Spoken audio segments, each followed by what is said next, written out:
course, that leads you up to Central. You're not far from the Central area where we've already passed over one time, seeing the flood waters there. The Monticello area, that seemed to, I think that area flooded later Saturday night, which, you know, it's much further north than Denham Springs, or at least the Denham Springs exit. So, because I wasn't staying, I was staying somewhere close to that. Alright, so they were just showing, welcome back to Las Vegas, welcome back to whoever channel this is, who am I? Who are you? No, welcome back. Yeah, this is Baton Rouge proper. This is the city. Water has gone down substantially, actually. This is currently live. It is 1:45 p.m. That last upload ended at about maybe 1 o'clock p.m. on Monday, August 15th, 2016. And you are watching continuing aerial footage from our local station here, WBRZ, the only one we have a signal for. Right now anyways. Sorry. I was trying to catch the football game, dang it. We had a good scan, then we tried to rescan, and it was it didn't go so well. It didn't go so well. Yeah, it was a disaster. Disasterful. Yes. Yeah, so you can see right there where the water has receded, and still just huge swaths of the city. They're up towards the Greenwell Springs side, so they're actually towards the north west side of Baton Rouge. They just showed the actual central section of Baton Rouge is completely underwater. All the places where you have the city neighborhoods that are just grids of houses, all still completely underwater, at least 4 feet. You could tell it had gone down some, and that's what's kind of scary. Because you see like that roof there, that's how it was looking over there in Baton Rouge. Oh, not quite that bad. Oh wow. Oh my God. They need to be knocking on those roofs right there. Let me see what they're saying. That is You can see big SUVs or campers or something. Oh my God. Up to the roof. those houses are completely flooded. I mean, like when I was talking about being up to the eaves, I hope those people got out. Because if not, you need to be knocking on those roofs. There were plenty of people out there. You need to be go ahead and putting holes in them. Shit. We just hope and pray everybody got out. That is just, that's some of the worst we've seen. I mean, it is all the way up to the eaves of those houses. And Robert said it could have been higher. Perhaps it's dropped a little, but that's frightening when you see that and realize the lives that were threatened. My relatives lived in Lakeview during Katrina, and I remember my aunt and uncle lived on Marshall Foch, and I remember seeing some pictures of those houses, and they were all the way up to the eaves. And that when I first saw that, I went, "Is that Lakeview?" You know, and when you ride around neighborhoods So, like this in a boat, either on search. Here is Baton Rouge proper, or whatever, and we are right over in this area right here. Even if it's a neighborhood you know well, you can't figure out where you are. So this isn't out in the country. This is between Baton Rouge and Central, a little suburb area, and this is just a wooded area with some houses in it. You don't see that anymore. And it's all covered with water. It's very, very. Wow. that's part of the reason why it's dangerous to drive. It's very dangerous. Even a little bit of water can obscure, where you're Right. Alright, just to get this out the way, in case you didn't catch it on part 1 or the previous video,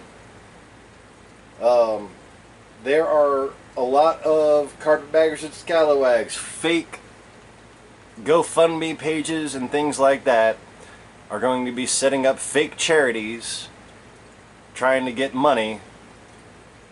Don't give them any money, okay? Go to WBRZ.com, WAFB.com. Go find a local Baton Rouge news site, okay? And they will have a list of who you can donate to, okay? That is the only place you should be donating through, is through one of the sites recommended on WBRZ, WAFB.com, brproud.com, and fox44.com. brproud.com and fox44.com, okay? So unless they're linked there, don't donate to them. Just trust us. We've all been through this before, just about. They think it might be tomorrow before it can even arrive. So a dire situation out here. Gas stations are running out of gas. They're open inside. Oh, here it but comes. They said, you know, they have another truck coming with food and other provisions inside, but they said they don't know when that's going to arrive either. So a lot of issues with the traffic, with gas, as people try to power up their generators. Before we came out here, we were on an airboat through the fairgrounds. You should be looking at some video right now where we were on an airboat with people who were rescuing folks. We were on the back of the Santa Maria subdivision and also Manchac Plantation subdivision, where homes had taken on water. Incredible pictures after Bayou Manchac had overflowed its banks and spilled right on into their streets. Many of the homeowners in that area were saying that they were having issues with people who were just coming to sightsee in boats that was pushing water into their homes. But again, they were aware that this water was coming up quickly, and so they had kind of parked their boats around their houses. But we did see some people who did not want to leave their homes. But again, it's just a dire situation that's unfolding along Bayou Manchac by the Manchac Plantation subdivision, as many of the homes have already taken on water. Many of the homeowners have told us that they built after 1983 above the floodplain, and with this historic flood, their homes did take on water. Such a tragedy for all these folks in our whole community that are dealing with this disaster. And again, as we're looking live back out here along Airline Highway, you can see it's really not moving at all. We're going to pan the camera over a little bit so you can see.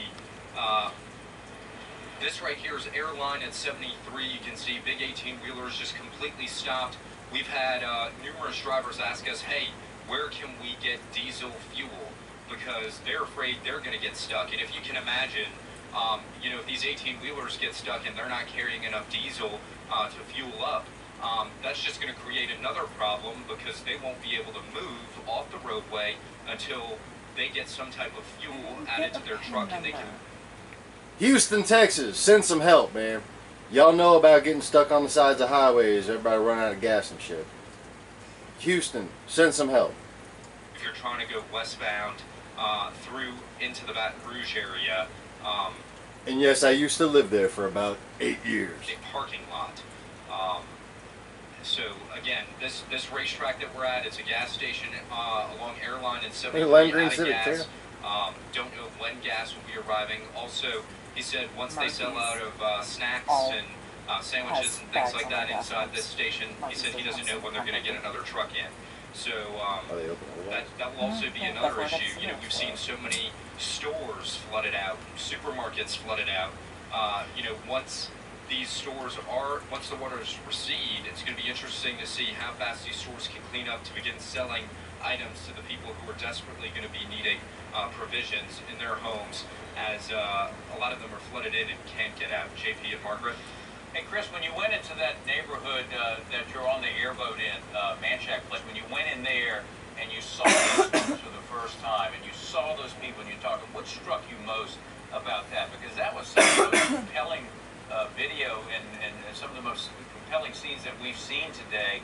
It just really shows you how widespread and how serious this flooding situation is. But what struck you the most when you went there? I think the thing that really tugged at my heartstrings was just the resiliency of the people back there. They said, you know, we're confident that we're going to overcome this, and despite all the adversity that they're dealing with right now and the challenges that they're going to face with days upon days of cleanup, like so many people in our viewing area are dealing with right now, you know, they're thankful. They're thankful to be alive. They're thankful that they were able to move, I guess, some of their most sentimental things to top shelves in their homes.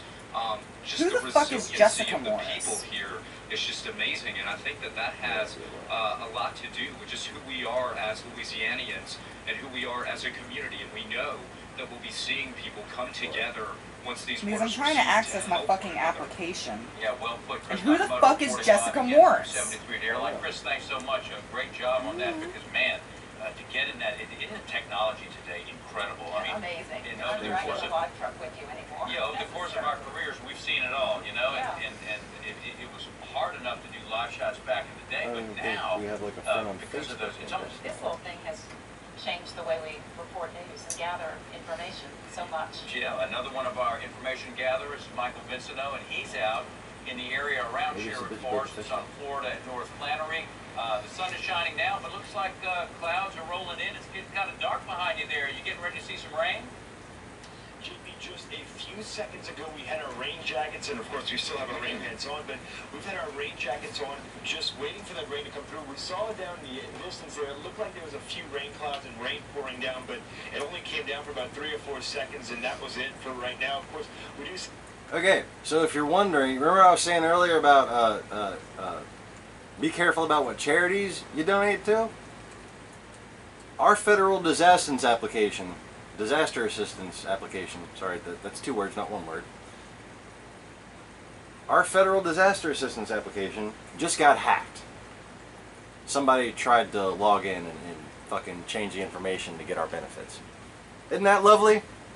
The service road, and this is one of the most shallow parts of Florida Boulevard that has water on it. You know, that's probably about knee or ankle deep right now, but as you go further down the road, it only gets deeper and deeper, and as you go further into your neighborhood, it only gets deeper and deeper. So even though you could drive on Florida Boulevard right now, that does not necessarily mean that you will be able to get into your neighborhood. And, you know, for those people who are coming out here just to drive by or just to see, you know, we really want to discourage that, because you see the obvious, the traffic, but there's no water right here, but there's a lot of water down the street, and as you pass through that, you're only sending more weight and just creating more traffic and headache in the area.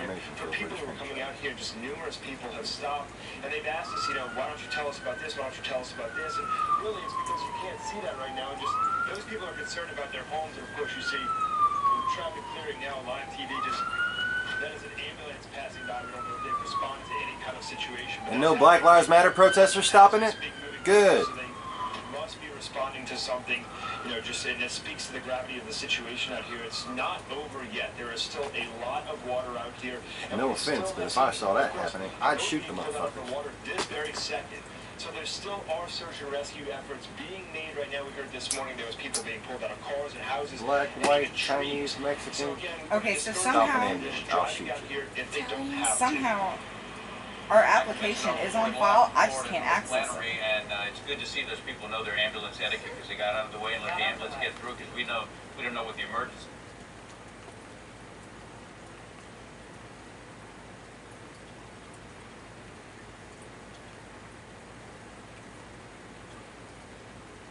I If never, somebody accessed it, you changed the stuff?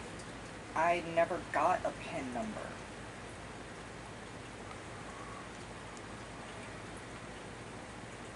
Where does Jessica Morris thing pop up? When it was asking me security questions. How?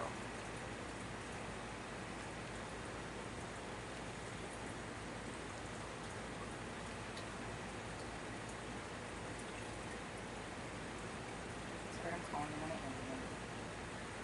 ends. Alright, so we have to make a phone call now. Yay!